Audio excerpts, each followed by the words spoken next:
Bonjour à tous et bienvenue dans une nouvelle vidéo Crypto Hebdo. J'espère que vous allez bien, que vous avez la forme. Aujourd'hui, lundi 2 juin, on se retrouve comme d'habitude pour une analyse des crypto-monnaies et on va pouvoir aussi parler de la clôture mensuelle puisqu'on est le 2 juin. Donc, on a eu la clôture du mois de mai, le fameux Sell in May and Go Away.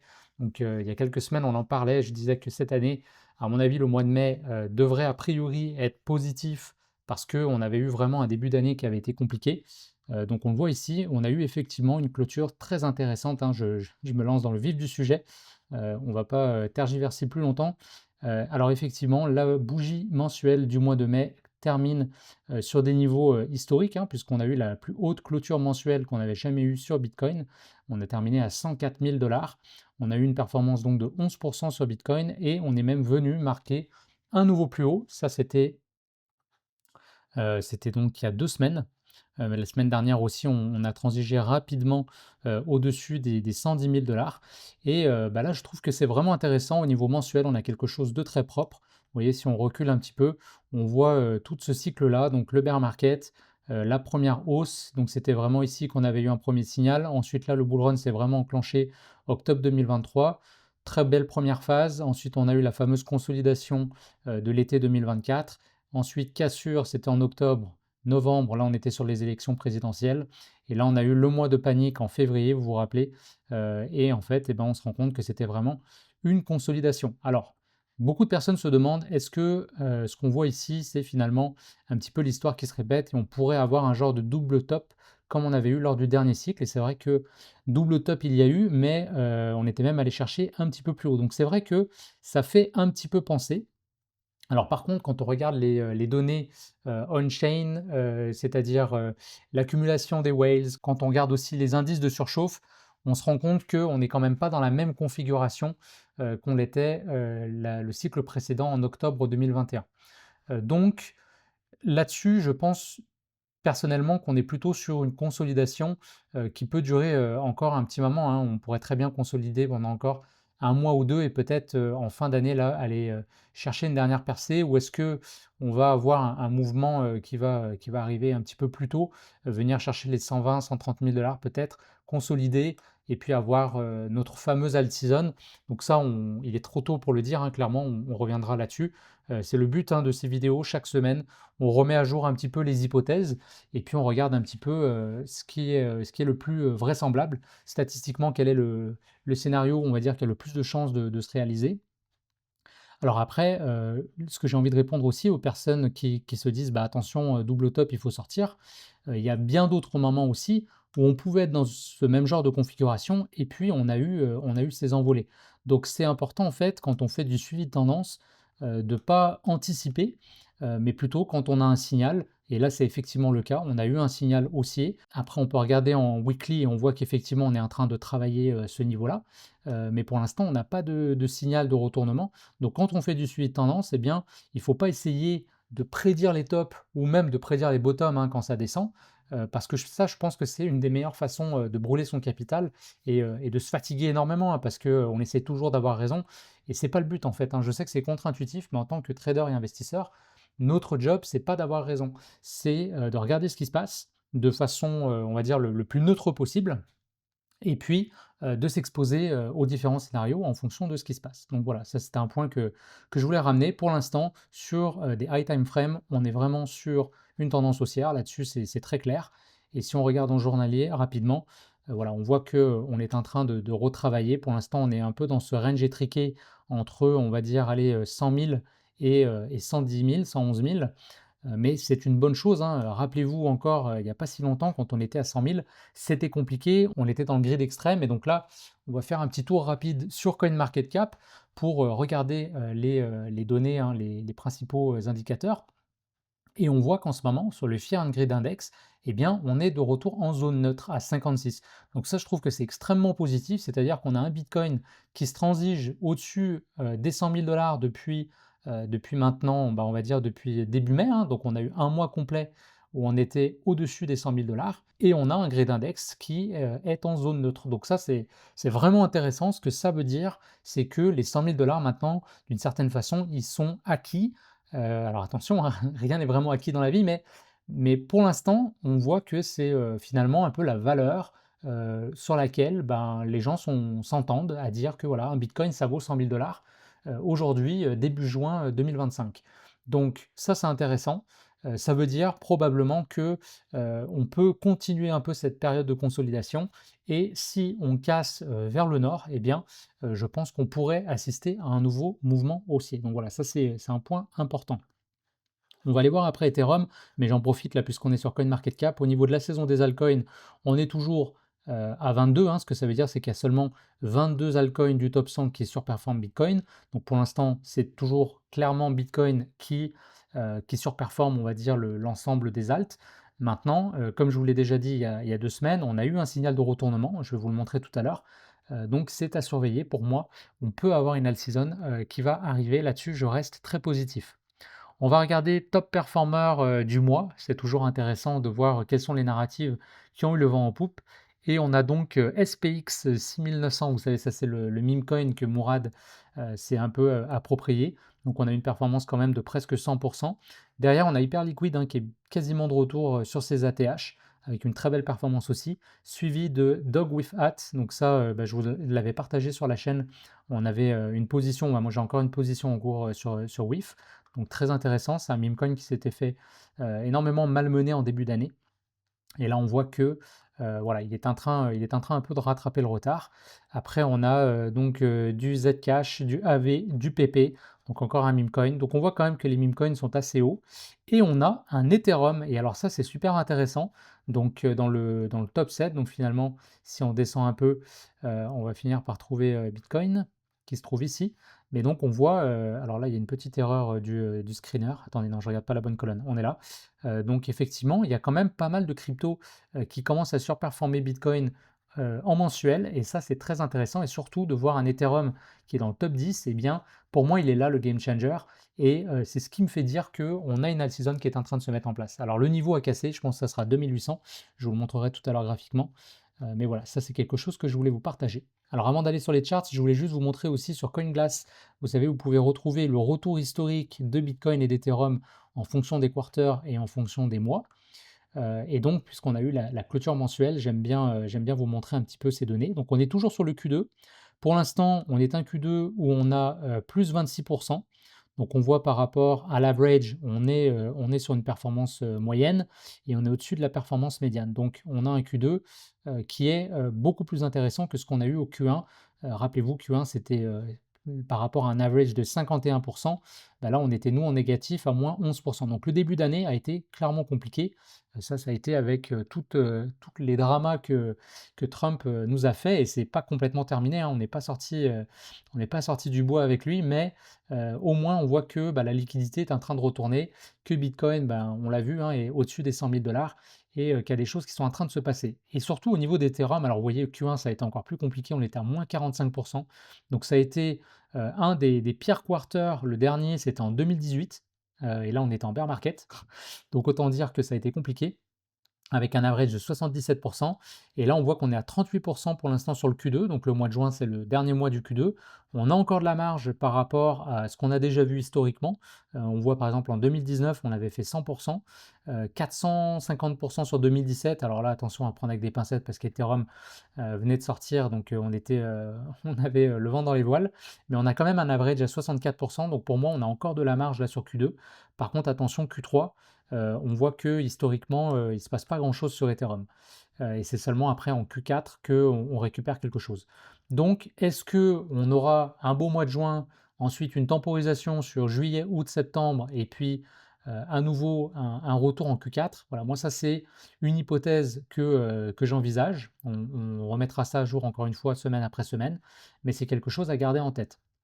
Et au niveau de Bitcoin, pour le mois, et ben pour l'instant en juin, bah, ça vient juste de commencer, on est à moins 0,26. Par contre, on voit donc en mai, on a fait 11%. Et si on regarde les averages, là pour le coup, généralement, on voit que juin, c'est plutôt tranquille, hein, donc ça renforce peut-être cette idée d'une consolidation ce mois-ci. Juillet, légère hausse. Août, c'est tranquille. Et après, c'est vraiment, on voit octobre, novembre, généralement, c'est les deux derniers mois du quarter 4, en fait début du quarter 4, où on a l'envolée. Donc, est-ce que cette fois-ci, eh bien, on aura la même chose, on reviendra là-dessus, mais c'est intéressant, de l'observer. Donc on va regarder, le fameux mois d'Ethereum qui a clôturé. Regardez-moi ça, cette clôture mensuelle, elle est absolument magnifique. On a eu une performance de, 40. On est allé chercher 55 à un moment donné. Donc enfin, Ethereum se réveille et nous fait quelque chose. On a ici une belle figure de retournement mensuel, donc ça, c'est extrêmement bullish, hein, extrêmement positif. Alors je sais, aujourd'hui, on est dans le rouge. On a eu dans les derniers jours, des baisses quand même assez importantes sur les altcoins. Donc encore une fois, tout n'est pas joué. Mais ce que je peux vous dire en tout cas là, au niveau graphique, un retournement comme ça, avec ce genre de bougie et une clôture derrière qui vient englober les 2 mois précédents, ça c'est extrêmement positif. On voit aussi qu'on est au-dessus, de retour au-dessus du nuage, le Kumo en mensuel. Donc là, on repart sur une tendance haussière. On a reclôturé au-dessus de la moyenne mobile 50 mensuelle. Donc c'est extrêmement positif et en weekly, on le voit, on est vraiment en train de consolider, ça s'aplatit, donc là c'est très intéressant. Je pense qu'on devrait avoir une continuation, de cette tendance. Et au niveau à surveiller, je me suis mis un rappel, c'est pour moi 2 800 $. Pour moi, quand on va passer les 2 800 $, là, les choses devraient commencer à s'accélérer. Je pense qu'on aura très rapidement derrière un 4 000 $ qui va venir être, récupéré en TP et après, ATH à 4 800. Alors là, autant vous dire que, dans cette dernière phase-là, ça va exploser complètement sur les altcoins. Donc pour moi, c'est ça la alt season, c'est là qu'on va la voir et si on valide ça au niveau, de la dominance Bitcoin, pour moi, ça, c'est la figure de retournement qu'on a eu en weekly, je vous l'ai partagé. On voit qu'on est remonté, donc je suis prêt à invalider, ma vision si on vient clôturer, on va dire, au-dessus de ce niveau-là. Si on reclôture au-dessus, qu'on fait un nouveau plus haut au niveau de la dominance, effectivement, je suis prêt, à en rediscuter. On verra à ce moment-là, on mettra à jour, nos hypothèses. Mais pour moi, là, ce qu'on est en train de faire, c'est tout simplement un pullback et je pense que la tendance baissière là, sur, la dominance va, commencer à s'enclencher. Là, déjà, si on fail à faire un nouveau plus haut, qu'on redescende ici, donc là, c'est vraiment les niveaux à surveiller au niveau de la dominance, on va chercher un peu plus bas que, ce niveau des 62 et qu'on clôture par ici, là je pense que ça va commencer à s'accélérer. On pourrait avoir ce qu'on a eu ici en fin d'année l'année dernière et avoir vraiment une alt season. Alors après là j'espère que ça durera plus que 3 semaines. On a quand même beaucoup de supports hein, au niveau des 58, 55, etc. Là on voit qu'on a pas mal de supports à casser. Donc attention, hein, généralement quand ça baisse, on le voit, ça peut être très rapide, hein. Le temps que les gens, le réalisent, des fois, on a une bonne moitié de la season, qui est enclenchée et vous le savez, attention, il vaut mieux, ça ne veut pas dire d'anticiper les mouvements, mais il vaut mieux, déjà être dans le marché, parce qu'on a des hypothèses, on a de plus en plus de signaux qui nous disaient que ça pouvait arriver statistiquement. Il vaut mieux être déjà dans le marché que commencer à rentrer sur des grosses bougies vertes parce que vous l'avez déjà un petit peu vu, mais on peut avoir des journées à 20, 30, 40, 50 assez vite et ça devient compliqué psychologiquement de rentrer sur ces bougies-là, parce qu'on ne veut pas non plus FOMO, mais quand les choses accélèrent, ça va très vite. J'ai pas besoin de vous le remontrer, vous avez vu par exemple le PP en journalier là. Voilà, c'est ce genre de mouvement où on peut aller chercher, 30-40 et finalement en une semaine, on va taper presque du 80 alors qu'il ne se passait rien depuis des mois. Ce genre de mouvement, c'est presque la norme quand on est en all season. Voilà, on va voir ce genre de verticalité sur les bonnes narratives et sur, les bons projets crypto. Donc il vaut mieux être en place avant, c'est un peu le message que je voulais passer. Sinon, on peut regarder au niveau du marché traditionnel, et bien pour l'instant, c'est parfait. On a eu aussi une très belle clôture sur le SP500 et sur le Nasdaq. On est quasiment de retour là sur des ATH pour le Nasdaq, SP500 aussi. Donc ce genre de clôture, là on a validé le V-bottom, donc on a un scénario plutôt comme on avait eu en mars 2020, et que cette peur liée à toutes les incertitudes causées par Trump, et là retour à l'ATH, donc je pense qu'on devrait quand même stabiliser, je pense pas qu'on va pousser beaucoup plus loin, à moins que Jérôme Powell décide de baisser les taux d'intérêt, mais là on voit que l'inflation commence à remonter au niveau macro, donc ça peut être un petit peu compliqué. Donc on voit que les tarifs commencent à avoir un impact, ce qui n'était pas le cas il y a encore quelques semaines. Donc la raison qui ferait que Jérôme Powell baisserait les taux d'intérêt en ce moment, ce serait plutôt si on a des mauvaises nouvelles sur l'emploi.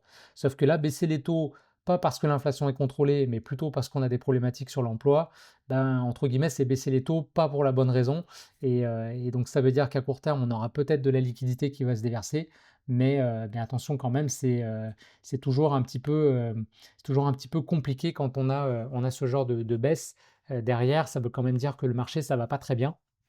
Donc voilà, j'aurais un peu plus de réserve, on va dire, si ça arrive.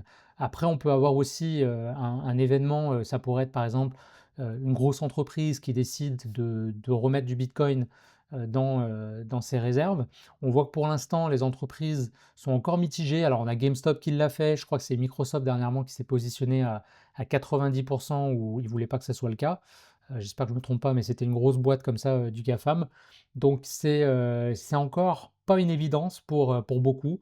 On voit que tranquillement, l'idée fait son chemin, les gouvernements, commencent à y penser, hein. Vraiment Trump, en fait, quand il a décidé de lancer son fonds de réserve, ça a relancé le débat et de plus en plus, je pense qu'on devrait avoir ces pays et ces entreprises qui vont vouloir accumuler du bitcoin pour en mettre dans leur réserve et à ce moment-là, là, on pourrait avoir, là, si on a une grosse news, ça pourrait fuel aussi l'ensemble du marché. Mais voilà, donc ce qu'on veut voir ici, nous, c'est tout simplement un marché qui va bien aussi au niveau du traditionnel, parce qu'on n'aura pas une all season et on n'aura pas des beaux mouvements sur les crypto-monnaies si ça va mal sur le marché traditionnel. Ça, c'est une évidence. Donc c'est un peu ce qu'on veut voir. Un marché éventuellement qui stabilise, les investisseurs qui reprennent confiance, qui se disent: «OK, c'est bon, c'est posé sur l'histoire des tarifs, on a un marché qui va mieux, on peut se préparer à aller vers des nouveaux plus hauts». Donc à ce moment-là, il y a un appétit du risque qui revient et c'est là qu'on devrait avoir la liquidité vraiment, qui va se déverser. Au niveau de l'or, vous le voyez, on est toujours, hein, sur des plus hauts, donc on a une temporisation sur le mois de mai. Là, ça y est, on réattaque les plus hauts. Je vous l'avais dit, depuis qu'on a cassé ce canal-là, pour moi, on a commencé à rentrer en hyperclimax run. Alors j'ai dit ça, et puis suite à ma vidéo, je crois que l'or a commencé à se stabiliser, on le voit depuis plusieurs semaines, mais se stabiliser comme ça sur le haut du canal, pour l'instant, on reste vraiment sur de l'incertitude. Donc à ce moment-là, l'or, il peut continuer, hein, le scénario d'hyperclimax run n'est pas annulé pour l'instant, hein. Je pense ça peut continuer de monter. Donc ça, c'est un autre facteur de liquidité qu'on va surveiller, parce qu'à un moment donné, si l'or performe trop, eh bien, tout simplement, ce que les investisseurs font, ceux qui vont avoir de l'or qui représente finalement une poche de leur portfolio, eh bien, cette poche va être en surpondération par rapport au reste des actifs, que ce soit les actions, les obligations, par exemple. Là, si je regarde le permanent de portfolio, ce qui est assez classique, on va avoir un 25% en actions, 25% en or, 25% en cash et 25% en obligations. Eh bien, si le 25% d'or, il représente 30 ou 40%, parce que l'or a vraiment surperformé l'ensemble des autres actifs, hein, qui sont 4 actifs, là, les 4 que j'ai mentionnés sont décorrélés, et en tout cas, c'est un peu le concept du permanent de portfolio. Je ne veux pas rentrer trop dans le détail ici, mais si ça vous intéresse, je vous laisse faire des recherches, et c'est vraiment intéressant. Et bien à ce moment-là, ce que je suis en train de dire, c'est que il pourrait y avoir des gains qui seraient réalisés sur l'or, qui seraient réinjectés derrière sur les autres classes d'actifs. Donc ce serait tout simplement un rebalancement, un arbitrage de portfolio pour les hedge funds, les gros investisseurs. Et donc ça, ce serait un facteur de liquidité, on va dire, à surveiller. Et au niveau du VIX, hein, je terminerai là-dessus, on voit qu'on est retourné dans une zone plus tranquille, hein. Rappelez-vous, regardez ça, le mois d'avril, ça a été compliqué, on avait piqué très haut, comme on avait piqué au mois d'août en 2024. Donc là, on voit que le mois de mai, on est revenu sur des niveaux beaucoup plus tranquilles. Donc là, ce que ça veut dire que c'est que le marché redevient un petit peu moins volatile. C'est aussi cohérent avec la période. Là, on va rentrer dans l'été. Donc, généralement, c'est une période sur laquelle il y a moins d'activité. Les institutionnels sont en vacances. C'est un peu plus relax. Il y a moins de liquidité sur les marchés. Et donc là, on a le VIX qui confirme qu'on risque de rentrer dans une période aussi un peu plus de range. Donc attention à ne pas trader dans ces moments-là, hein. Vous voyez, on va avoir des fois une crypto verte et l'ensemble qui sera rouge. Je sais que c'est tentant de vouloir investir sur la verte en se disant: «Bah, là, peut-être que ça part», mais attention, on est dans un range, donc ça veut dire que, peut-être demain, c'est plutôt Monero qui est en baisse et puis on a peut-être, Brett, allez, qui remonte. Donc vous allez vous faire lessiver avant le grand mouvement. Donc attention, pour l'instant, il y a pas grand-chose à faire à mon avis au niveau trading. Il faut être patient. Là, c'est vraiment le dernier test, le dernier test d'endurance. Il faut rester sur ses positions et puis, aviser en fonction de ce qui va se passer. Mais si je résume cette vidéo, pour moi, on a eu, la clôture mensuelle sur Bitcoin la plus haute qu'on a jamais eue. On est très bien orienté à la hausse, à ce niveau-là. Sur Ethereum, pareil, depuis le début, Ethereum, ça allait pas très bien. Là, on a eu quelque chose de vraiment convaincant qui me laisse penser qu'on va avoir qu'une partie de la liquidité déjà de Bitcoin a commencé à se déverser sur Ethereum, parce que clairement, Bitcoin, voilà, à un moment donné, nous, nos objectifs sur la chaîne depuis longtemps, c'est à peu près 130 à 150 000 dollars. Je vois aussi que de plus en plus de gens commencent à pousser ces targets en disant Bitcoin pourrait aller chercher 200 000, 300 000, 500 000, 1 million. Et c'est parfait en fait, parce que je trouve qu'on était un peu trop nombreux à attendre un 120, 130 000 sur Bitcoin. Ça, c'est jamais une bonne chose quand tout le monde attend la même chose. Ça ne fonctionne pas. Il faut qu'il y ait des gens qui pensent autrement. Et limite, quand l'ensemble du marché dira 120, 130 000, c'est acquis, c'est sûr qu'on s'en va vers 200, 300 000, et ben c'est là on aura le top sur Bitcoin. Donc j'aime bien voir ça. Je suis ça un petit peu sur les réseaux sociaux. Je vois que là, le consensus commence à dire de plus en plus, à pousser cette idée que Bitcoin va continuer de surperformer sur l'ensemble du cycle, qu'on va aller chercher des targets vraiment loin, et que Ethereum va continuer de décevoir et qu'il n'y aura pas de all season, on n'aura plus jamais de all season parce que dilution des projets, parce que tout un tas de raisons. Mais moi, je n'adhère pas à cette vision pour l'instant.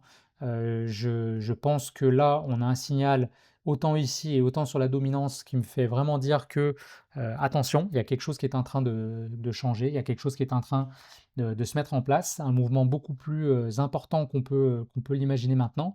Et puis, je continue de croire que de toute façon, l'humain est greedy et à un moment donné, les gens investissent dans la crypto pour le côté asymétrique, pour le côté forte performance. Et ça, on sait que c'est les altcoins. Donc, je ne vois pas dans quel monde on aurait un cycle avec un Bitcoin qui monte à ces niveaux-là et qu'on n'ait pas une rotation à un moment donné sur l'ensemble des altcoins. Alors, je ne dis pas que toutes les altcoins vont monter. Attention, vous le savez, il faut être particulièrement critique dans la sélection de ces projets. Ça n'a jamais été aussi vrai que sur ce cycle-là. Mais voilà, je peux me tromper, bien évidemment, je n'ai pas la vérité absolue. Je ne donne pas de conseils en investissement aussi, j'aime bien le rappeler. Moi, c'est vraiment ma vision du marché que j'actualise semaine après semaine et puis je documente ça en toute transparence avec vous. Voilà, et ben ça fait le tour. J'espère que vous avez aimé cette vidéo. Si vous avez un avis différent du mien ou si vous voulez, ouais, si vous avez des questions, vous voulez me partager vos réflexions, n'hésitez pas à me laisser un commentaire, ça fait toujours plaisir à lire et j'y répondrai avec plaisir.